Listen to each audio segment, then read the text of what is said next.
Hello there. I'd like to introduce you to the figures on my walking stick. Now some people call them wood spirits. Some people think they live deep within the trees of the forest to keep the trees and the forest environment healthy. And some people think they actually tell stories of a time long ago when legend and magic still ruled the forest. Now these two figures brought me here today to tell you a story. It's a story about a small forest animal.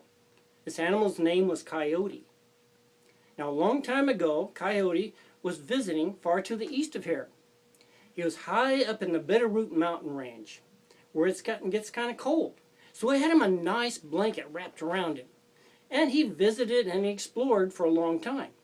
Finally he got tired of doing that. He decided it'd be fun to go west and visit the Pacific Ocean. So he came down out of the mountains, started walking west. And as he walked west, he walked through the eastern Oregon desert, and the sun came out, and it got real warm. So he took off his blanket and he carried it. And he walked all the way west till he came to a mountain range called the Cascade Mountain Range. And he looked until he found a mountain pass that looked like it was easy to cross. So he started going up this pass. And at the very top of this pass, at the top of the Cascade Mountain Range, there was a very big rock. It was an old rock. That rock's name was Grandfather Rock. So Coyote was a very polite animal. So he went up to this old rock and said, "Grandfather, I am tired. I've come a long way. May I climb up there and rest on you for a while?" Now the Grandfather Rock was very nice to Coyote. Said, "Sure, Coyote, you can rest on me. Come on up." So Coyote climbed up to the top of this rock. And he took his blanket and he spread it out over the rock. And he sat on the blanket and he rested. Pretty soon he decided it's time to resume his journey. But he was grateful to Grandfather Rock for letting him rest on him. So he said, "Grandfather Rock, I'm going to give you my blanket because you are poor and you have let me rest on you." Grandfather Rock is very pleased. He said, "Thank you, Coyote. It's a fine blanket. I'll keep it always." And then Coyote climbed down off the rock and he kept on with his journey west. Pretty soon he came down into the Willamette Valley where we live. And it's beautiful. And there are beautiful trees everywhere. But it started to rain like it sometimes does here in the valley. So when it started raining, he ran to this big tree that had broad branches with lots of thick leaves. And he went to get under the tree to shelter himself. And he said, "Tree, do you mind if I sit here under your branches and shelter myself from the rain?" The tree was very nice and said, "Sure, Coyote. Sit here as long as you want." So Coyote sat there, and it rained. And he stayed kind of dry. But then it started raining really hard. And all of a sudden, the water started falling down through the leaves and getting on him. And he was starting to get wet again. So he thought, I really need my blanket.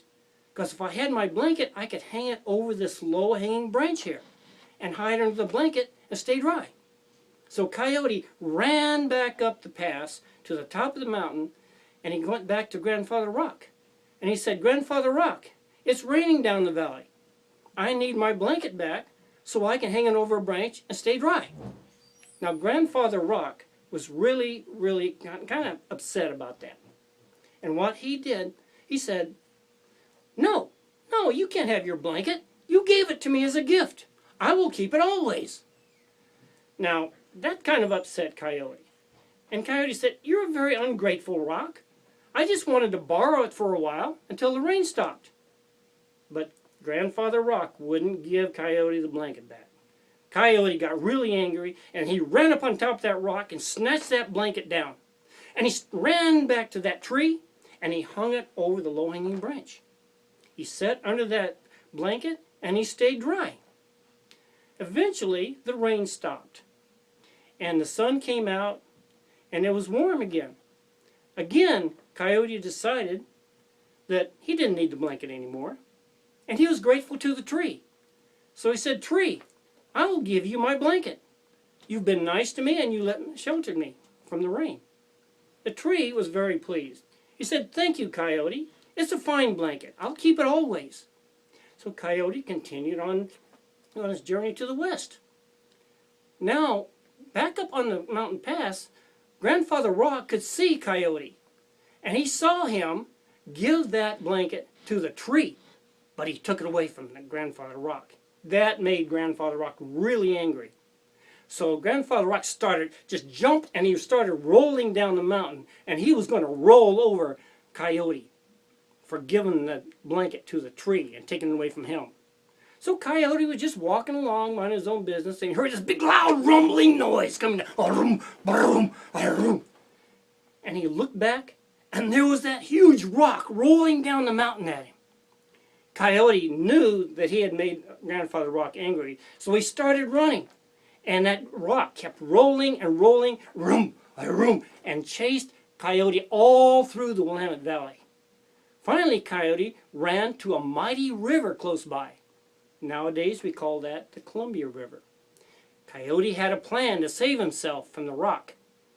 He jumped in that river, he swam over to the other side, because Coyote knew that rocks can't swim.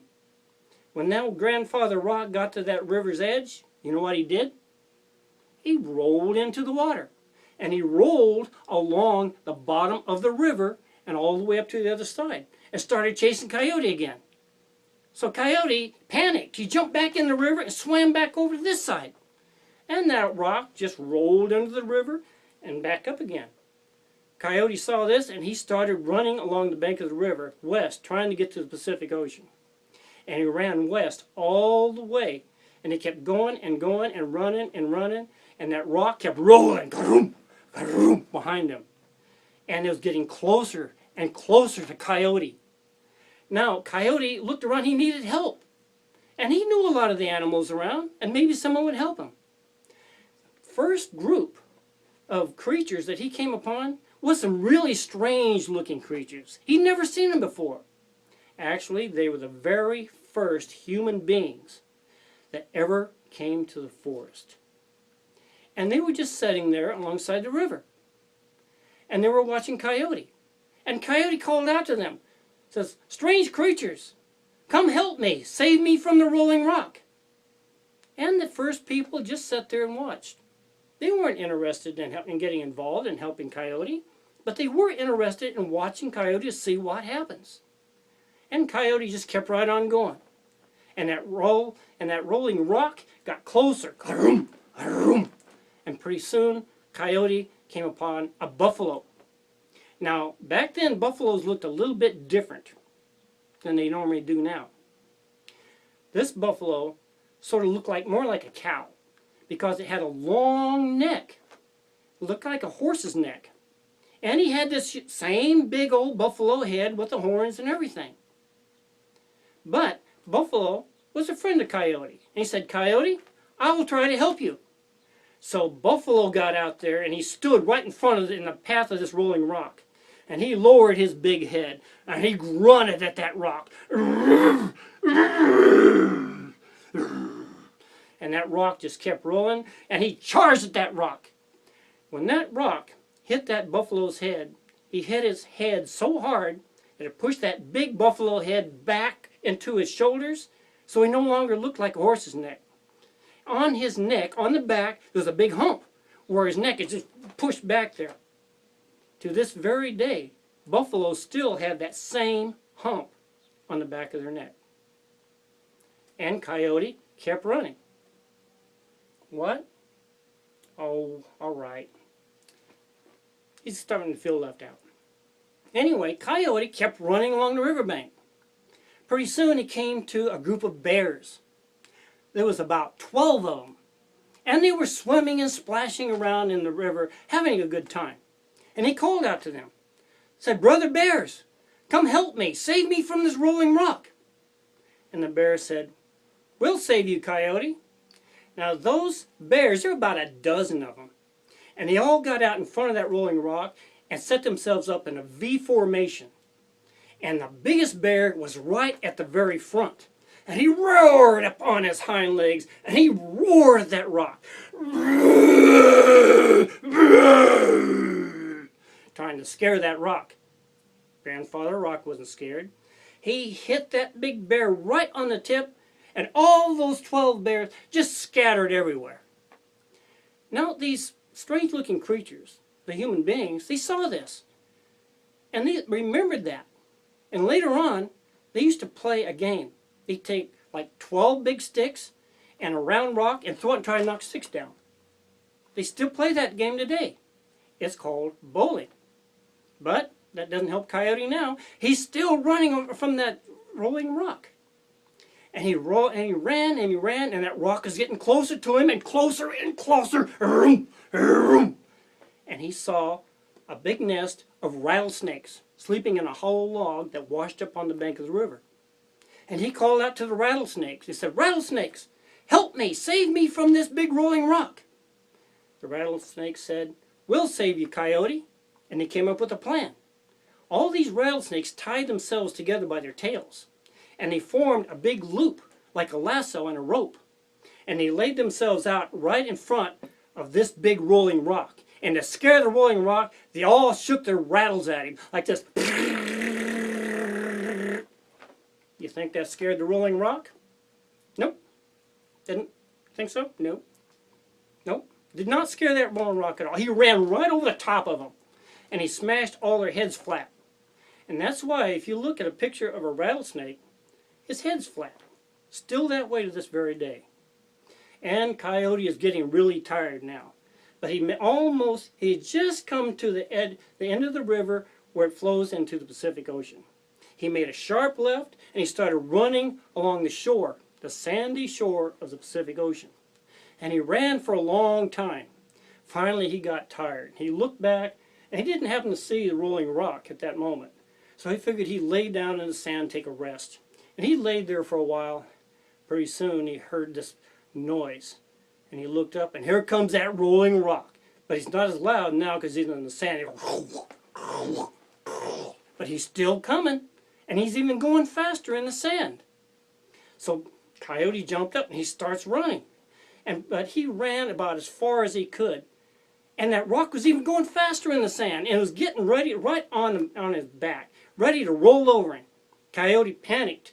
And he jumped into the surf and swam out a little bit in the ocean. Rolling rock stopped, looked at Coyote, and rolled out into the surf as far as he could. And he just waited. He knew that Coyote couldn't swim out there forever. Pretty soon he'd have to come back ashore. And he'd roll over him. Now Coyote was out there in the water, and he was treading water and swimming and trying to stay above the water, but he was really getting tired. He was almost ready to give up. When he looked up on top of this sand dune, okay, there was a wolf up there.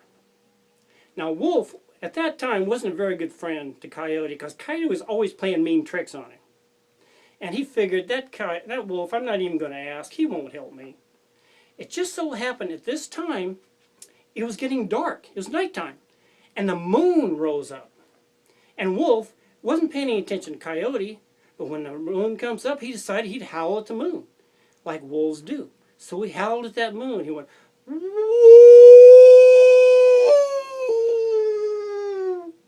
and he kept howling at the moon like that. But Grandfather Rock was listening to this, and it sounded like a lullaby to Grandfather Rock. It sounds soothing and nice. So Grandfather Rock started getting kind of sleepy. And then with the ocean waves splashing against the bottom of him, he fell fast asleep right out there in the surf. Now, big Grandfather Rocks can sleep for millions of years. So Coyote felt it was safe to him swim ashore because he saw the rock was asleep.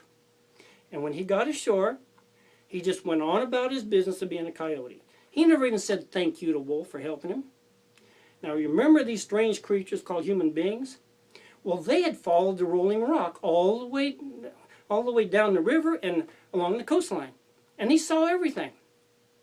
And when they got to that rolling rock, they looked at that rolling rock, then they looked at the ocean, and they looked at the forest along the side of the ocean. They saw this would be a good place to make a village. So they built a village and lived there. That village is still there. Nowadays, they call it the town of Cannon Beach.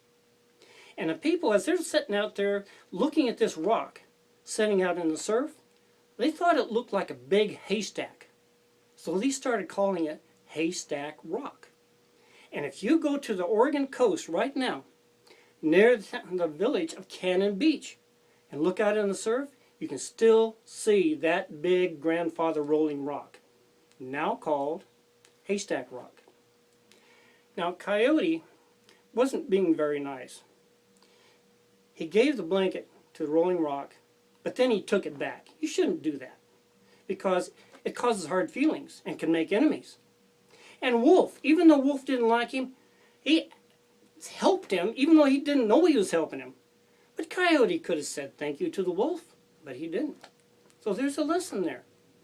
If you give a gift, don't take it back. And if somebody helps you, even if they don't know it, say thank you to them. And that's the end of my story. Thank you.